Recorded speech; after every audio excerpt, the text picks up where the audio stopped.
말씀 상고하겠습니다.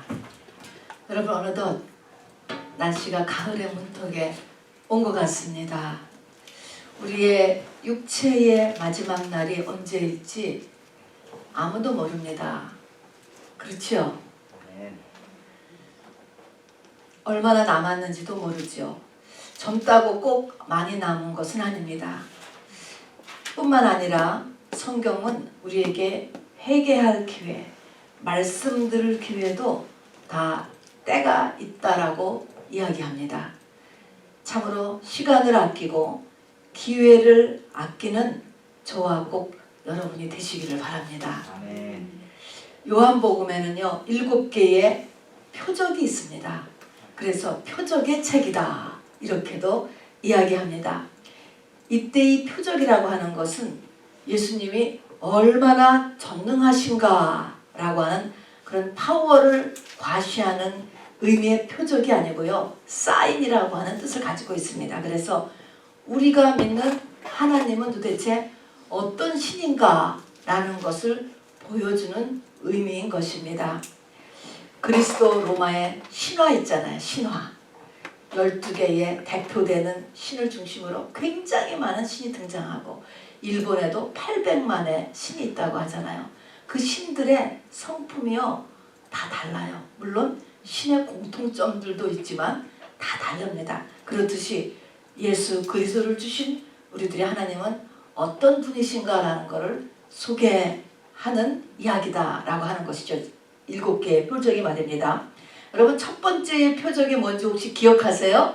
첫 번째의 표적이 뭐였죠? 요한복음. 그렇죠. 가나 혼인잔치. 거기서 무엇을 말씀하셨냐면 우리가 믿는 하나님은 우리와 결혼하기를 원하는 신이다 이거였습니다. 두 번째 표적은 말입니다. 요한복음 4장에 나오는데 왕의 신하를 말씀으로 고치는 사건이었어요. 그래서 우리가 믿는 신은 말씀이다 라고 하는 것입니다. 말씀이 하나님하고 같은 격인 거예요. 말씀이시다. 세 번째 표적이 요한복음 5장에 가서 베레스다 연못가에 38년 된 중풍병자 고치는 사건이에요. 한마디로 하면 그 중풍병자 고치는 사건은 베레스다 연못가에 5 행각이 있었다 이렇게 시작을 합니다. 그래서 5 행각은 모세 5경 율법을 이야기합니다. 그래서 율법의 저주로 인하여서 든 병 38년이라는 것은 광야 생활 전체를 이야기하거든요.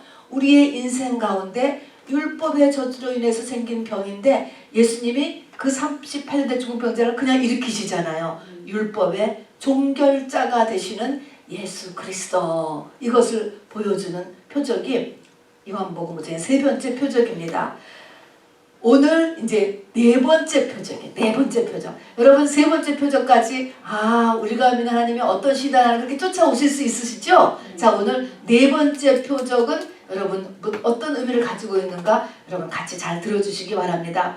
여러분, 이 네 번째 표적은요 특별히 사복음서 전체에 기록이 되었습니다. 다 기록되어 있는 표적은 이것밖에 없습니다. 그만큼 중요합니다. 그리고 제 생각에는 우리의 삶에 가장 직접적으로 필요하기 때문에 이렇게 사복음서에다 기록하게 하지 않으셨을까라고 이렇게 생각이 듭니다.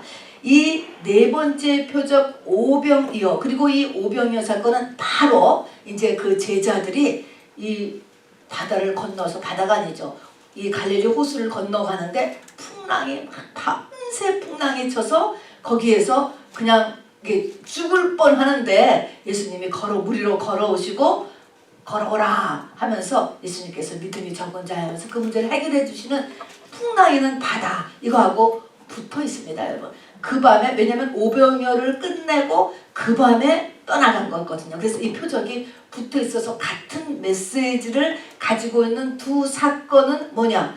우리 성도들의 삶을 이야기하는 것이에요. 그래서 이 땅에 하나님의 부름받은 하나님의 백성들이 어떻게 살기를 원하고 살도록 예정되어 있는가라는 것을 보여주는 것이 네 번째 표적인 오병이어입니다. 자, 문제를, 이 땅의 모든 문제를 해결하는 영적인 원리예요. 그런데 우리가 오늘 요한복음 이제 6장에서만 읽었지만 이게 전체 사복음서에 다 있다 그랬잖아요. 근데 이 메시지를 우리가 받으려면은 사복음서에 있는 걸 다 읽어야 돼요. 근데 이제 오늘 그냥 요한복음만 대표로 읽은 것입니다. 왜냐하면 마태복음에 있는 거, 마가복음에 있는 거, 누가복음에 있는 거, 요한복음에 있는 거가요. 다 합쳐져야 돼요. 왜냐면 다를 이렇게 기록해 놓지 않으셨더라고요. 저는 이제 물론 다 읽었지요. 그래서 여러분들 여기를 보시면 성경에 보면 표시되어 있을 거예요. 요한복음 6장에 보면 마태복음 14장, 마가복음 6장, 누가복음 9장 이렇게 있다라고 같이 표현되어 있으니까 그걸 같이 보시고 이제 저는 다 같이 본 상태에서 말씀을 나누니까 제가 하는 말씀이 오늘 요한복음에 있지 않는데요? 그러면 마태나 마가복음에 있는 거예요. 그러니까 없는 말을 제가 하는 것이 아니고 저는 항상 성경 원문에 충실하려고 하니까요. 아, 다른 서신서에 있구나 라는 것을 알아두시기를 바랍니다. 사건의 전개 어디냐? 갈릴리 호수 근처 벳세다라고 하는 것 혹시 영상이 되면은 한번 넣어주시겠습니까? 갈릴리 호수가 있는데 그 호수에 있는 한 지역입니다. 벳세다라고 하는 곳에서 일어난 사건입니다. 자, 그리고 저기 보이죠? 갈릴리 호수가 여기 갈릴리 바다가 아니고 호수예요. 여기 갈릴리 호수가 있고 요 밑에 사해가 있죠. 이렇게 조금 흐리긴 하지만 여기에 벳세다 호수까지요. 벳세다.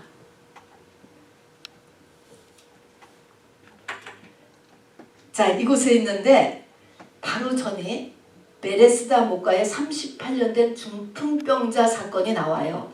그래서 38년 된 중풍병자를 고친 사건을 비롯하여 많은 병자를 고친 것 때문에 수많은 사람들이 예수를 따라왔다 그랬어요. 또 현장에서도 모였습니다. 얼마나 많이 모였는가? 성경에 보면은 그대로 마태복음에 보면은 여자와 어린 아이를 제외하고 5,000명이다 그랬습니다. 얼마나 수가 많을까? 요즘 이게 벌써 2000년 전인데 굉장히 많이 모인 것입니다, 여러분. 이 모이는 데는 정말 기적이 최고인 것 같아요. 기적. 사람 모이는 데는. 그래서 이렇게 지금 이 남자만 5,000명이 모였습니다. 그리고 여기 보니까 뭐 하셨느냐? 하루 종일 하나님의 나라를 강론하며 환자를 고치셨다. 이렇게 쓰고 있습니다. 예수님께서. 그리고 날이 저물었다 그랬습니다. 날이 저물다 라고 하는 것은 유대 시간으로 오후 3시부터 6시까지인 것입니다. 저녁 때잖아요. 오후 3시부터 6시까지가 됐습니다. 그러니까 같이 지금 와있던 12제자가 예수님에게 이제 사람들을 전부 돌려보내서 각자 식사를 하도록 하시지요 라고 제안을 했습니다. 자, 이제부터 이제 문제가 되는 것입니다. 사람들이 지금 모였는데 배가 고픈 것이죠. 배가 때가 됐습니다. 근데 이렇게 이제 전부 다 돌려보내라 라고 제자들이 얘기했는데 예수님이 첫 번째 뭐냐면 예수님이 그들을 불쌍히 여기시며 이렇게 생각합니다. 그들을 불쌍히 여기시며 마가복음 8장 3절에 보면 예수님이 이렇게 말씀하셨어요. 만일 내가 저희들을 그냥 보내면 길에서 기진하리라 그랬습니다. 먹을 것이 없는 것이에요. 내가 그냥 보내면 길에서 기진하리라. 여기서 예수님께서 그들을 보시고 불쌍히 여겼다 그랬습니다. 이때 불쌍히 여기다 라고 하는 그 말이 문제가 되는 것입니다. 이게 바로 불쌍히다. 긍휼히 여겼다는 것과 같고 애절하다, 간절하다, 전심이다, 내장이 끊어지는 상태다. 이 말은 어떤 사태에 대해서 나한테 다가오는 반응에 속에서 하나의 뭐 보호막도 없이 그냥 내 속이 속까지 다 그것이 공명되어 오는 어떤 사건. 대부분 우리가 자식이 문제를 당하면 부모는 이렇게 될 것 같아요. 그런데 우리가 멀리 있는 사람은 어떤 사건이 들었어도 그냥 크게 반응돼 오지 않잖아요. 그냥 이렇게 강 건너 부리다 이런 말도 있듯이 나한테 와닿지 않는 것 어쩔 수가 없잖아요. 그런 건데 지금 문제 해결을 지금 하는 방법은 나한테 이렇게 100% 와닿은 문제, 내 마음에 내장까지 와닿아야 돼요. 그런 문제를 우리가 지금 해결해야 되는 것입니다.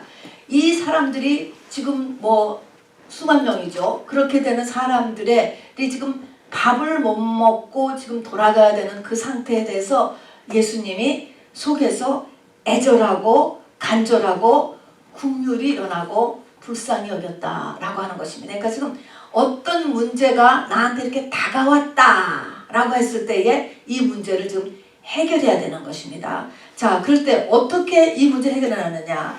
역시 마태복음에 가서 보면요, 같은 오병이의 사건에 대해서 예수님이 그 문제를 예수님이 해결해 주시겠다라고 하지 않고요, 제자들에게 너희들이 해결하라 이렇게 얘기하는 거예요. 너희들이 오늘 주보에 박스에도 있지 않습니까? 예수께서 이르실 때 갈 것 없다. 너희가 먹을 것을 주라. 그들을 그냥 동네로 보내지 말고 너희가 먹을 것을 주라. 아니 12제자에게 너희들이 이 문제를 해결하라고 예수님께 말씀하시는 게 지금 두 번째 단계예요. 이 두 번째의 단계는 뭐냐? 여러분 아까 같이 뭔가 절절한 문제가 나한테 있으면 두 번째 단계는 뭐냐? 누가 하라고? 내가 하라고. 이거를 그 문제를 내가 해결하리라. 내가 짊어지리라. 이런 자세를 가지라는 것입니다. 그래서 제자들에게 너희가 해라 라고 이야기했습니다. 그랬더니 이제 12제자들이 어떻게 할 것인가 라고 하면서 그야말로 갑론을박 서로 의논을 하면서 불가능이다 라고 이야기를 했는데 그 중에 안드레라고 하는 한 제자가 군중 사이를 돌아다니면서 소리를 치는 것입니다. 지금 헌금 또는 헌물을 걷는 거예요. 우리가 지금 점심 먹어야 되는데 여러분 헌금들을 좀 하세요. 점심값 하도록 이렇게 하면서 돌아다녔단 말입니다. 헌금을 얼마나 걷었죠? 돌아다니면서 보니까 5병이요. 한 아이가 먹으려고 가져온 그야말로 5병이었죠. 물고기 2마리와 그냥 보리떡 5개.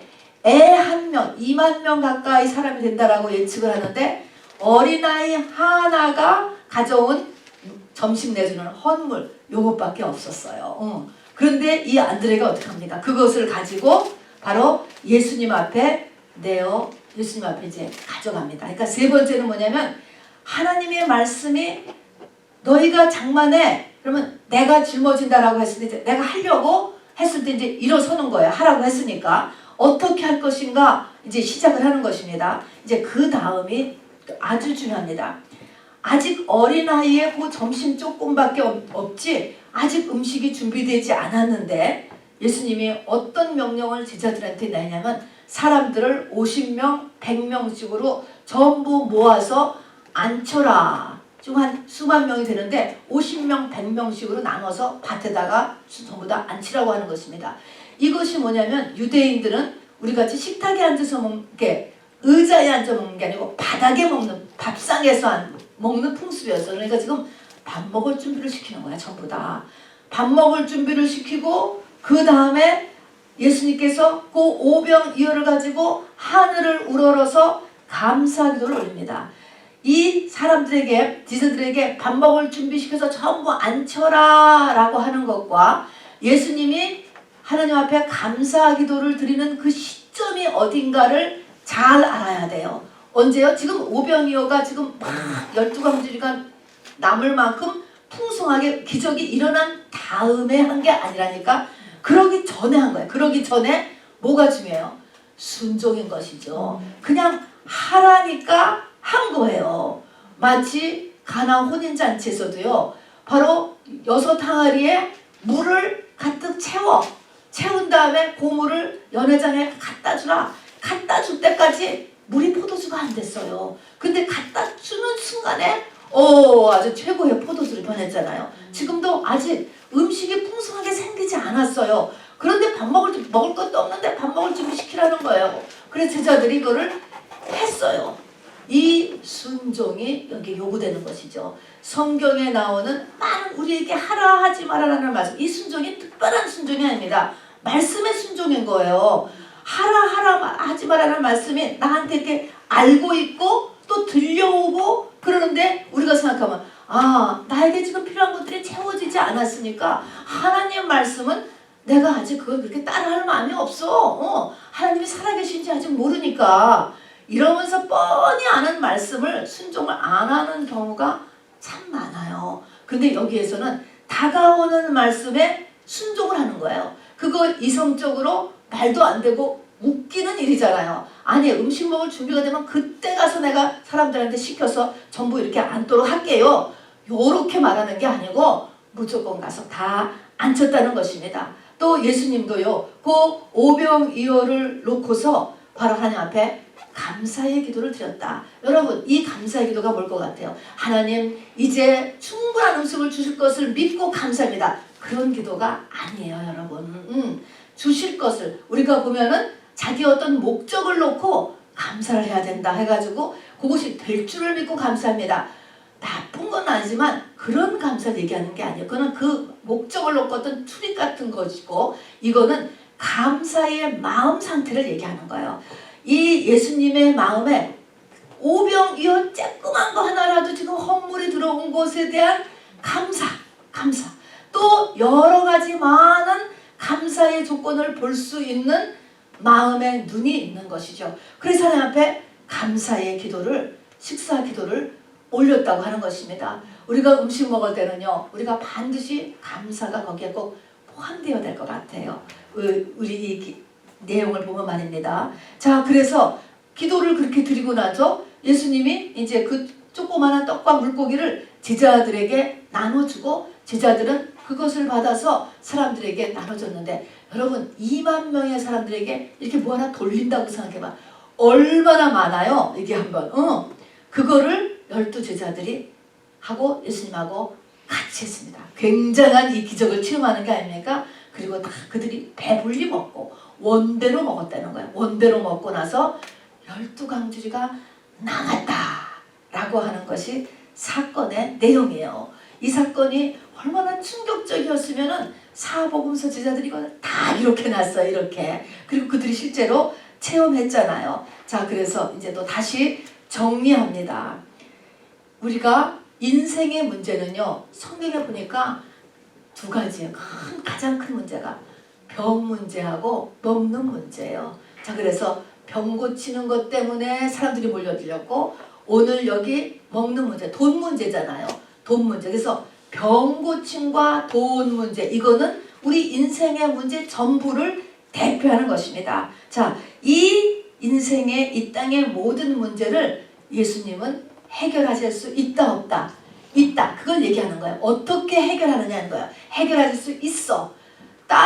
이 땅에 다른 이방신들도 다 이것을 들고 우리가 다 신을 섬기고 있잖아요. 우리가 아니고 사람들이. 그런데 우리가 믿는 하나님도 이 땅의 모든 문제를 해결하신다라는 것입니다. 다 해결하실 수 있다라고 하는 것입니다. 해결하는데 이제 그거를 해결하는 이 영적인 원리를 지금 설명하는데 하나님이 예수 그리스도를 믿는 자에게 이 땅의 모든 문제를 해결해 주시는데요. 거기에는 예수님이 혼자 뚝딱 하시는 게 아니에요. 우리하고 연합을 해야 돼. 같이 하는 것입니다, 여러분. 그래서 하늘과 땅은 반드시 같이 하게 되어 있어요. 그러니까 어느 날 눈 뜨니까 갑자기 뭐가 되어 있는 게 아니고요. 같이 한다는 것입니다. 연결되어 있습니다. 땅에서 풀면 하늘에서 풀리고 땅에서 묶으면 또 묶으면 하늘에서 묶인다 하는 것처럼 연결되어 있어요. 여기서도 같이 하는 것입니다. 그래서 오병이어의 메시지를 보면은 사람이 할 일, 사람의 숫자가 6개가 있어요. 다음에 하나님이 한 가지를 하시는 것입니다. 한 가지가 물고기와 그냥 떡이 엔틀리스로 생기는 것입니다, 여러분. 그렇게 해서 이 땅의 문제를 해결하는 모습을 보여주는 거예요. 그러면 사람이 지금 문제에 부닥쳤어. 대표는 돈 문제와 병 문제였어요. 그러나 어쨌든 모든 문제든지 이 땅의 문제를 어떻게 예수 그리스도를 믿는 우리들이 바로 그 예수 그리스도라는 그 신과 함께 문제를 해결해 나느냐. 풍성하게 문제를 해결받고도 넘치는 이런 삶을 우리가 살 수 있느냐 하는 것이죠. 아까도 얘기했지만 맨 첫 번째는 어떤 문제가 닥쳤을 때 그것을 내 문제, 정말 완전한 내 문제, 불쌍히 여기고 긍휼히 여길 만큼 완전한 내 문제로 나에게 다가와야 돼요, 여러분. 그 문제는 내가 나서야 되는 문제야. 여러분 속에 그렇게 마음을 찔렀거든. 아, 나보고 나서라고 하는구나 하는 것입니다. 첫 번째는 내 속에 정말 이 긍휼이 계속해서 일어나야 되는 것입니다. 두 번째는 일어났으면 어떻게 해야 돼요? 내가 하리라. 내가 짊어지라. 물론 그 문제가 나한테만 해당되는 거 아니에요. 다른 사람한테도 해당될 수 있어요. 이렇게 했을 때 내가 하리라. 이것을 우리 남편이 하리라.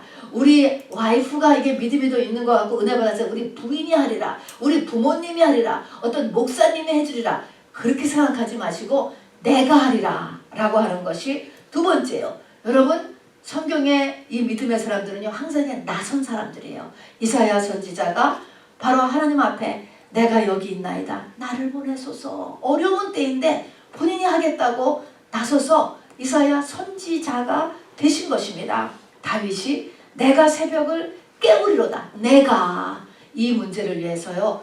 내가 새벽 기도를 작정하겠습니다. 내가 나선 것입니다.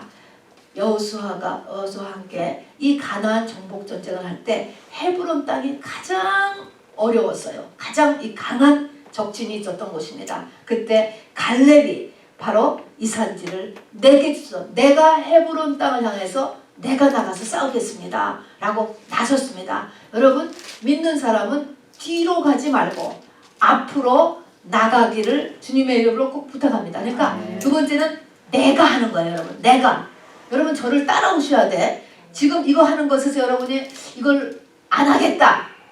그러면 여기서 끝나는 거예요. 오늘 예배를 오실 의미가 없어지는 거죠. 내가 이것이 지금 좀 안 되지만 하나님 그래도 하게 해주세요. 이 정도는 해야 되는 거예요. 그래서 쫓아오셔야 되는 것입니다. 자 그래서 두 번째는 이제 내가 한다. 세 번째 하는 것은 아까도 얘기했지만 하나님께서 너희들이 밥 좀 줘. 이 음식 저녁 만드는 거 너희들이 해. 이렇게 했을 때 안드레가 음식장만을 하려고 돈을 모으러 헌금 구하러 막 돌아다니지 않습니까? 자, 또 이게 바로 이 연회장에 항아리에 물 채우고 갖다 줘라 라고 하는 거 똑같은 거예요. 여리고성 7바퀴를 돌아라 라고 하니까 전 백성이 여리고성 7바퀴를 돌았어요. 도는 중간에 여리고성에 금이라도 가기 시작해서 한 번 들으니까 조금 금 갔어. 두 번 들으니까 크게 금 갔어. 세 번 들으니까 기미가 흔들려. 이렇게 했다면 신나서 다니겠지요. 그런데 문제는 뭐냐면 7바퀴 돌 때까지 여리고성이 금도 하나도 안 갔다라고 하는 사실이에요. 딱 7바퀴 도니까 그때 와르르 무너졌어요. 연회장에 그 물 항아리를 갖다 딱 놓으니까 포도주를 변했어요. 하나님의 때는 하나님이 우리에게 순종의 분량을 채웠을 때 일어나는 거예요. 그러니까 세상 방식에는 열매가 진전이 있어야 되는 걸로 생각하잖아요. 근데 하나님의 방식은 그렇지 않아요. 근데 하나님은 이것을 정확하게 계산하고 계셔요. 여러분 전부가 다 계산하고 있습니다. 그래서 딱 되었을 때 이제 기적이 일어나는 것이죠. 자 그래서 순종은 뭡니까? 순종. 지금 예수님이 하신 말씀에 순종했다. 이 말은 뭐냐면 성경에 나오는 수많은 우리의 행동 양식이 나오지 않습니까? 이거 우리가 다 알기만 하지 행하진 않잖아요. 행하라는 거예요. 그거를 내한테 그 말이 들려왔어요. 읽는데 보여줬어요. 그러면은 행하지 않으면 아무것도 아니잖아요. 그래서 순종은 하나님의 말씀에 내가 하고 싶지 않아도 또 지금 그것이 맞지가 않아. 내가 보기에는. 그럼에도 불구하고 성경에 그러면 그렇게 하려고 하는 거예요. 하는 거. 이것입니다. 자, 그 다음에 네 번째는요. 이제 이적을 일으키기 위해서 할 중대한 것들이 있습니다. 여기에 한 아이가 지금 이제 전체 지금 그룹을 보고 지금 하는 거예요. 우리는 이거를 나 하나에 적용시켜야 돼. 근데 전체 그룹을 보고 지금 이 영적인 메시지를 하나님께서 전달하시는데 이 전체 그룹을 보면은 왜냐면 거기에 있는 이 그룹 사람들이 2만 명 가까운 사람들이 전부 다 혜택을 받지 않았습니까? 지금 전체가 다 문제 아닙니까? 거기에는 한 어린 아이가 자기의 한 끼 식사를 내놨잖아요. 희생인 것입니다. 내놓는 것입니다, 여러분. 이때에 오병, 할 때 오병은 보리떡이라고 해요. 보리떡. 보리떡은 지금과 같은 우리의 다이어트 식품이 아니고 가장 가난한 사람들이 먹는 주식이었습니다. 공유예요. 이때의 물고기는 여러분 요즘 헬라어 하시느라고 수고하시죠. 이때의 물고기는 우리가 보통 물고기는 익투스라고 하는데 이때의 물고기는 이 여호와들은 옵사리온이라고 하는 단어를 썼대요. 이 옵사리온은요 물고기가 너무나 작고 맛도 없어서 잡아도 팔리지가 않는 보잘것없는 물고기. 아주 가난한 사람들이 걷어다가 그냥 소금에 절여서 간으로 그냥 보리떡하고 먹는 물고기래요. 그렇지만 그러니까는 남이 보기에는 참으로 별 볼 일 없는 거 내놓은 거예요. 오병이어 별 볼 일 없는 거 내놨지만 이 아이의 입장에서 보면은 그 아이의 입장에서는 여러분 아이들이 한 끼 음식을 포기한다는 거 여러분 굉장한 거예요. 우리는 한 끼를 굶을 수 있어요. 그러나 애들은요 음식을 배고플 때 음식을 포기한다는 것은 큰일이야. 큰일. 정말로 큰일입니다. 그래서 저는 유스철야를 귀하게 생각해요. 그거 한 끼가 굉장한 거라니까요. 그렇듯이 여기 지금 어린아이의 오병이어 이것은 남이 보기에는 한찮은 것 같지만 그 사람에게는 큰 헌신이 필요한 것입니다. 내놓는 일이 필요하죠. 3년 6개월 나라의 전체 기근에 살아남은 사렙다 과부 알잖아요. 바로 엘리야에게 한 끼 먹을 떡을 먼저 나에게 주어라라고 얘기했을 때 그 한 끼밖에 만들 수 없는 그 기름과 가루를 가지고 만들어서 하나님께 올림으로 인하여서 3년 6개월 기근에 바로 가루와 기름이 끊이지 않는 집이 되었습니다. 뭔가 하나님 앞에 나의 최선, 남들이 보기에는 한자는 것 같이 보지만 나의 최선을 하나님 앞에 드려야 돼요. 자, 그러면 드린 다음에 이제 5번째가 중요해요. 하나님 앞에 드린 다음에 여기 보니까 예수님의 손 안에 안드레가 오병이어를 갖다가 올렸다 하는 것입니다. 예수님의 손 안에 올렸다라고 하는 것은 뭐예요? 다시 찾아갈 수 없는 거예요, 여러분. 다시 찾아가지 않는다. 맡긴다. 내가 그 문제를 하나님 앞에 올려드립니다. 맡깁니다. 이제 이렇게 기도를 한단 말입니다. 문제를 맡기면 그리고 이제 하나님 뭐를 올렸으면 그것은 이제 내 것이 아니고 완전히 하나님 것이니까 내가 그것을 다시 찾아오면 안 돼. 다시 간섭하면 안 돼. 한나가 어린 아들 사무엘을 성전에 내놨어요. 소원대로 내놨어. 들으니까 그 성전이 목사도 타락해. 거기 성전에는 두 전도자도 다 타락했다는 소문이 무성해.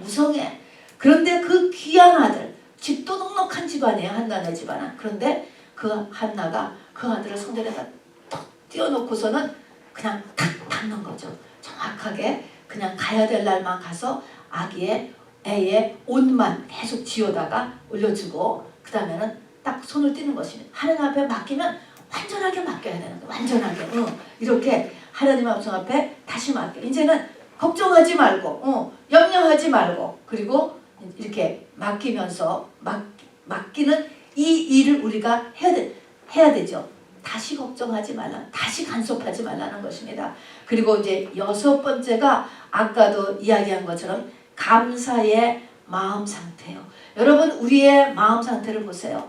저도 그래요. 감사 기도를 하려니까 하지만 항상 내 모습을 보면 어느새 내 마음에 감사가 차 있는 게 아니고 불만이 가득 차 있어. 여러분 아주 순식간에 그리고 우리의 본색이 그리고 이 세상 사단의 특징이 뭐냐면 불만이에요. 불만. 자기 것은 나빠 보이고 남의 것은 좋아 보여. 똑같은 건데도.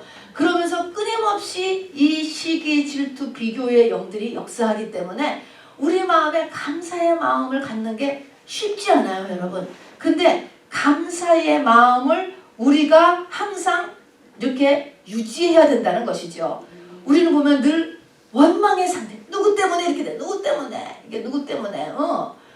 코로나 때문에 그렇고 누구 때문에 그렇고 뭐 정부 때문에 그렇고 그냥 계속 조상 때문에 그렇고 늘 원망의 상태. 또 늘 불만이에요. 늘 불만. 또 탐심의 영에 우리 많은 사람들이 잡혀 있어요. 이 사단은 탐심의 영이거든요. 끊임없이 2등을 해도 안 돼. 1등 해야 돼. 1등도 한 번 떨어지면 또 안 돼. 다 탐심의 영입니다, 여러분. 그래서 이렇게 이 마음 상태가 감사가 있어요. 자족하는 상태. 기적을 이루려면 우리 마음속을 감사 상태, 우리 체질을 감사 체질로 여러분 바꾸셔야 돼요. 이거는 입으로 어거지로 감사를 하는 것이 아니고 진정한 하나님에 대한 감사를 볼 수 있는 눈이요 그런 마음의 상태를 얘기하는 거예요. 그래서 감사를 가지고 있어야 됩니다. 자, 그러면 6가지 사람이 해야 되는 일을 여러분이 할 수 있겠는가 한번 잘 쫓아서 생각을 해보시기 바랍니다. 제가 리피트 할게요. 리피트지만 여러분 잘 여러분의 마음에도 넣어주기 위해서 하는 것입니다. 애절해야 돼요. 여러분 마음에. 여러분 긍휼이 일어나야 돼요. 불쌍해야 돼요. 여러분 마음에 남의 불 보는 게 아니고 내 일, 나한테 다가오는 일. 누가 해요?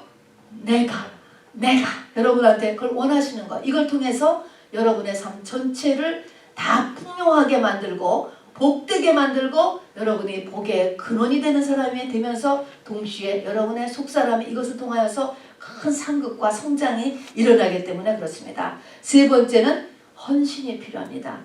나한테 최고의 자기가 작정하는 거예요. 성령께서 도와주셔요. 무엇을 할 것인가. 남이 보기엔 하잖아. 나한테는 큰일이에요. 그렇게 해서 헌신이 일어나고요. 그런 다음에는 그 짐은 다시 찾아오지 마세요.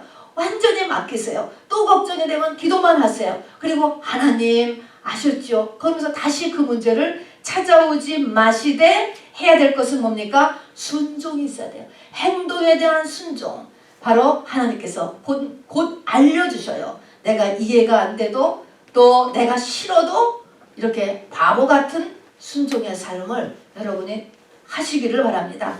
언제까지 할까요? 언제까지 순종의 행동을 하는 거죠? 문제가 해결될 때까지예요. 항상 문제가 해결될 때까지. 그리고 감사의 마음 상태인 것입니다. 자, 그래서 사람들이 원하는 대로 다 먹고 12강주리가 남았어. 이 사람들은 또 바로 전에 무슨 일이 있으냐면은 병 고치는 걸 또 다 본 사람들이거든요. 2만이나 되는 사람들은 병 고치는 것도 다 봤지. 이 돈 문제를 다 해결해 주는 것도 다 봤지. 그러니까 사람들이 이제 1장은 끝났습니다. 오병이어의 표적에 끝났어요. 그러면 이렇게 이 2가지 문제를 수만 명이 되는 사람들이 다 보니까 이들이 결론을 내린 거예요. 결론. 참으로 세상에 오실 그 선지자라. 이렇게 결론을 내는 것입니다. 이거는 신명기 18장 15절에 있는 말씀이에요. 유대인 가운데 바로 모세 같은 선지자 하나가 일어나고 그가 메시아가 될 것이다 라고 이야기했거든요. 그래서 그들이 결정을 낸 거예요. 결정을 낼 것 같아요. 자, 그래서 이제 그들이 예수를 왕 삼으려고 했더니 오늘 15절이 어떻게 됐습니까? 예수는 산으로 도망가 버리셨다. 사람들은 잡으려고 하니까 도망가 버리셨다 라고 하는 것입니다. 그리고 그 밤에 예수님은 산으로 도망가고 제자들은 바로 저기 있는 그 갈릴리 호수를 건너가도록 배를 태워서 미리 저녁 때 보내버렸습니다. 이제 여기서 붙은 사건이야. 다음 날을 먼저 얘기할게요. 다음 날이 됐는데 그 전날 도망간 예수님을 계속 찾던 사람들이 다음 날 또 찾아와서 똑같이 건너가지고 찾아온 것입니다. 찾아왔어요. 찾아와가지고서 바로 이제 예수님 앞에 왕 되기를 간청하니까 그게 이제 요한복음 6장 이제 오병이어가 끝나고 나서 이어지는 사건. 요한복음 6장은요 71절까지는 매우 긴 말씀이에요. 매우 긴 말씀. 자, 그때 지금까지는 병을 고쳐주고 그리고 이 먹을 거 돈 문제를 해결해주고 그러던 예수님이 2번째로 사람들이 찾아오니까 이때부터 이제 하신 말씀은 전혀 다른 말씀을 또 하시네. 뭐라 그랬습니까? 썩어질 양식을 위해서 일하지 말고 영생하도록 있는 영생을 위해서 일하라 라고 이렇게 시작을 하는 거예요. 자, 여러분, 썩어질 양식을 위해서 일하지 말라 라고 하는 게 무엇일까? 영원하도록 있는 양식을 위해서 일하라. 이 땅에 우리가 힘쓰고 애쓰고 일하는 것, 그렇잖아요. 이 일하는 것이 내 속사람의 성장에 연결되지 않는 한 바로 이 땅의 모든 성취는 시간과 함께 다 없어져 버린다라고 하는 사실인 거예요. 사라진다. 그래서 야고보 선지자 이거를 아침 안개와 같다. 아침 안개는 분명히 그때는 현실이었어. 아침 안개가 끼었다니까 뿌옇게 있었어요. 그런데 해가 지면은 이 안개가 있었던 흔적이 없어요. 없단 말입니다. 없어진다는 것입니다. 그러면 우리가 얘기할 거예요. 아닙니다. 우리가 역사에 이름을 남기고 이 땅에 과학의 발전을 시키고 얼마나 이게 사람은 이름을 남기라고 했는데요. 여러분 그 말은 세상에서 하는 말이고 맞는 말이죠. 그러나 우리가 주님이 다시 오실 때 재림 때는요. 이 지구 전체 그리고 세상의 역사는 다 사라지는 거예요. 없어져요. 없어져. 아무리 아름다운 건축술도 그냥 다 없어진다니까. 자, 그러니까 영원히 네 거, 영원히 네 거가 되는 것은 하나님의 이 영생과 관련된 나의 속사람만이 이게 남는 것이에요. 하늘에 쌓아놓은 상급이 많이 내 거인 것입니다, 여러분. 정신을 잘 차리라는 거야, 정신을. 뭐를 중심으로 살아야 되는지, 뭐에 취해서 살고 있는지를 잘 분별하라는 것입니다. 그러니까 영생하도록 있는 양식을 위해서 일하면 영원히 그것은 내 것이 되는데 지금 그냥 아무리 열심히 뛰어도 아무것도 남을 수도 있고 안 남을 수도 있지만 남아봤자 하느님과 관련이 없으면 그것도 아무것도 아닌 거라는 거죠. 나띵이야 낫지 아침 안개같이. 그 얘기를 하셔요. 그렇게 하면서 나는 생명의 떡이다. 예수님께서 나는 영원한 생명의 떡이다. 라고 하니까 떡소리가 딱 들어가 그 소리만 알아들었어. 떡소리. 그래서 그 떡을 우리에게 주소서. 그런 떡을 주소서. 그렇게 얘기를 해요. 뭐 당장 그런 떡을 줄 수가 있어? 이제 사람들이 이제 흩어지기를 시작을 하는 거예요. 흩어지기를. 그러면서 계속 나오는 말씀이 살리는 것은 영이니 육은 무익하리라. 말씀. 내 말은 영이요 생명이라. 하나님의 뜻은 너희가 영생을 얻는 일이다. 이 말씀 전부 다 영자가 들어가는 거예요. 자, 이렇게 하니까 어떻게 되니까 사람들이 나중 되니까 다 없어졌대. 그 수많은 사람들이 다 없어졌다라고 성경이 기록을 하고 있습니다. 확실하게 저희 예수가 그들의 왕이 될 마음이 없다는 것을 확인했어. 사람들은 지금 지금 이 세상 왕으로서 왕이 아니라는 것을 확인하자 그 쫓아왔던 그 수많은 사람들이 돌아갔을 그 자리를 떠났을 뿐만 아니라 그때부터는 분노로 변하고 예수를 욕하며 죽이는데 가담하게 됩니다. 이게 사람의 상태인 것 같아요. 사람들은 내 욕심을 이뤄내야 되고 내가 인정받아야 되고 그리고 근데 그것이 그렇게 되지 않고 그리고 자존심이 상하면 떠나. 이유가 없어. 이 당시에도 다 떠났다니까. 다 성경에 다 떠났어요. 다 떠나버리고 말았습니다, 여러분. 자, 그래서 이 오병이어 사건에 붙여서 우리가 알아둘 것은 이 땅의 문제를 예수님이 우리와 함께 풍성하게 해결해 주실 수 있지만 하나님이 더 원하는 것은 뭐예요? 영생이라고 하는 사실인 것입니다. 우리가 믿는 신은 우리에게 영생을 약속하시는 신인 것입니다. 다른 우상과 비교할 수 없는 신이야. 비교할 수. 어떻게 영원한 거하고 백년하고를 비교합니까, 여러분? 이거는 비교할 수 없는 그런 신인 것이죠. 자, 그러고서 이제 이렇게 우리에게 그냥 그런 영생하도록 있는 떡이다. 그 떡 주세요. 그 떡 주세요. 이렇게 말하다가 뭐 아무것도 안 되니까 그냥 하나도 뭐 안 되는 이상한 소리만 한다고 그냥 가버리는 이런 사람들의 그룹과 오늘 요한복음처럼 또 한 그룹의 사람이 있는 거예요. 뭐요? 12 제자인 것입니다, 여러분. 이 제자들을 분리시켰어요. 주님이 분리시켜서 배를 타워서 저 호수를 건너가게 하신 것입니다. 이렇게 두 그룹이 분리된다는 것을 성경은 또한 이야기하고 있습니다. 자, 분리됐어. 아직은 이 제자들이 제자가 아니야. 아직은 신부가 아니야. 그러나 하나님의 택함이 있는 거죠. 하나님이 딱 보시기에 창세전에 택함받은 신부로 청함받은 거죠. 아직까지 이 청함받은 이 사람들은 분리되기 시작하는 것입니다. 분리되어서 가는데 그냥 예수님이 가라고 그랬으면 좀 평안하게 주님의 명령을 따라서 순종해서 가니까 정말 평탄하게 싹 그냥 건너갔으면 얼마나 좋을 거야. 저녁에 시작했는데 여기 보니까 그 다음날 밤 4경까지도 못 가는 거야. 밤 4경은 새벽 3시부터 6시예요. 그러니까 지금 이 제자들이 한 잠도 못 잔 거예요. 이 갈릴리 호수를 지나가는데 밤새 파도와 강풍이 얼마나 계속되는지 그냥 제자들이 죽을 지경이에요. 지금 새벽까지 저녁 밤에 떠나서 이 풍랑이 계속 이 가는 배를 막아가지고 이 새벽 3시에서 6시까지 지금 고난을 겪고 있는 것입니다. 자, 그러고 나서 있을 때 예수님이 새벽에 어느새 오셨을까? 정말 예수님이셔.